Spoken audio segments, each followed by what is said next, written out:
2024-25 অর্থ বছরের বাজেটে অনেক দুর্বলতা আছে। বর্তমান বাজেটের লক্ষ্য ঠিক আছে, তবে তা অর্জিত হবে কিনা বাজেটে তার কোনো নির্দেশনা নেই বলে মনে করেন তত্ত্বাবধায়ক সরকারের সাবেক অর্থ উপদেষ্টা ডক্টর এবি মির্জা আজিজুল ইসলাম। এদিকে ডিবেট ফর ডেমোক্রেসির চেয়ারম্যান হাসান আহমেদ চৌধুরী কিরণ মনে করেন প্রস্তাবিত বাজেটে অর্থ পাচার রোধ, দুর্নীতি নিয়ন্ত্রণ, অপচয় কমানো ও মূল্যস্ফীতি নিয়ন্ত্রণে নেই কোনো পদক্ষেপ।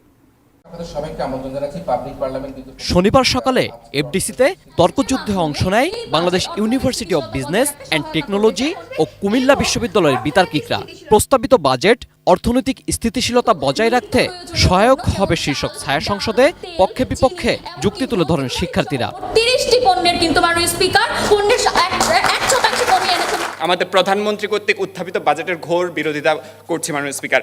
সভাপতির বক্তব্যে ডিবেট ফর ডেমোক্রেসির চেয়ারম্যান হাসান আহমেদ চৌধুরী কিরণ বলেন, দ্রব্যমূল্যের ঊর্ধ্বগতি, রিজার্ভ ঘাটতি, ডলারের উচ্চমূল্য, আর্থিক খাতের বিশৃঙ্খলা, অর্থ পাচার, লাগামহীন দুর্নীতি সহ নানা চ্যালেঞ্জের মধ্যে উপস্থাপিত হয়েছে 2024-25 অর্থ বছরের বাজেট।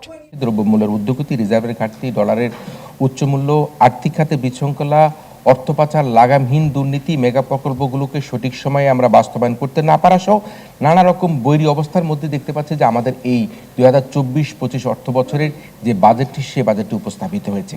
তিনি আরো বলেন, দেশে 2.5 কোটি মানুষের মাথাপিছু আয় $5,000 হলেও কর দিচ্ছে মাত্র 28 থেকে 30 লাখ। যারা কর ফাঁকি দিচ্ছে তাদের উপরে কিন্তু কর চাপানো হচ্ছে না, যারা কর দিচ্ছে তাদের উপর করের বোঝা বাড়ানো হচ্ছে। তত্ত্বাবধায়ক সরকারের সাবেক অর্থ উপদেষ্টা ডক্টর এবি মির্জা আজিজুল ইসলাম জানান, সরকারের বড় অঙ্কের ঋণ নেওয়ার পরিকল্পনা কার্যকর করলে প্রবৃদ্ধি অর্জনে বাধাগ্রস্ত হবে।